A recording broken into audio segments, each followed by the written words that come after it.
This video is to go over how to use the first derivative test to find critical points and relative extrema. Relative extrema are your relative max and mins.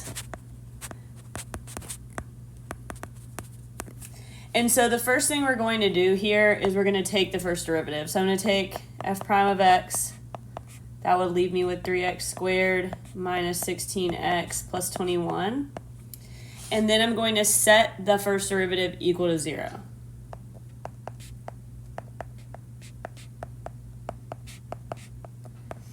From here, you need to factor. I would look quickly to see if I can factor out the 3, but I can't. And so I'm going to use the divide and slide method. I do have a video on this if you want to watch it. So I have a times c here is 63. Then I'm thinking of all the things that multiply to be 63 and add to be that negative 16 in the middle. So I could use negative 7 times negative 9. And so I'm going to plop those down. And then I divide by a, and I'm going to slide if I can't simplify, so I can't slide, or sorry, I can't simplify here, so I'm going to slide, and I can simplify here, so I get 9 divided by 3 is 3, and so I set these equal to 0, and so my first factor, 3x minus 7, if I set that equal to 0, then I would have x is equal to 7/3. And if I set the second factor equal to 0, I would get 3. So these are my critical points.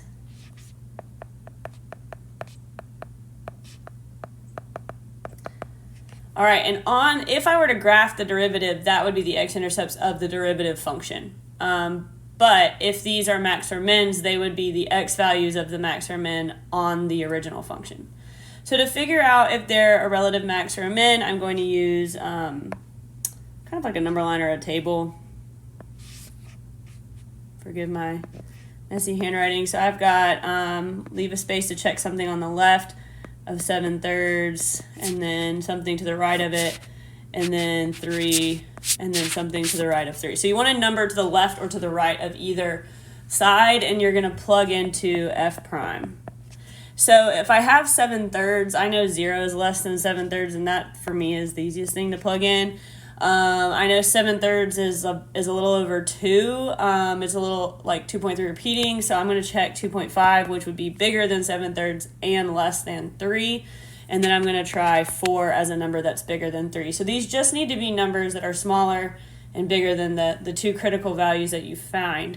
When I do f prime of 0, I'm plugging into my f prime equation, so 3 times 0 squared minus 16 times 0 plus 21 will leave me with 21, and that is positive.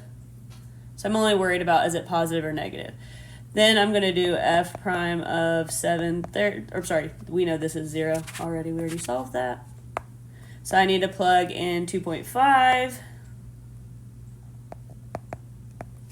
And so I've got 3, I'm going to do this in my calculator, 3 parentheses 2.5 squared minus 16 times 2.5 plus 21 is going to end up being negative 0.25. So this is a negative value.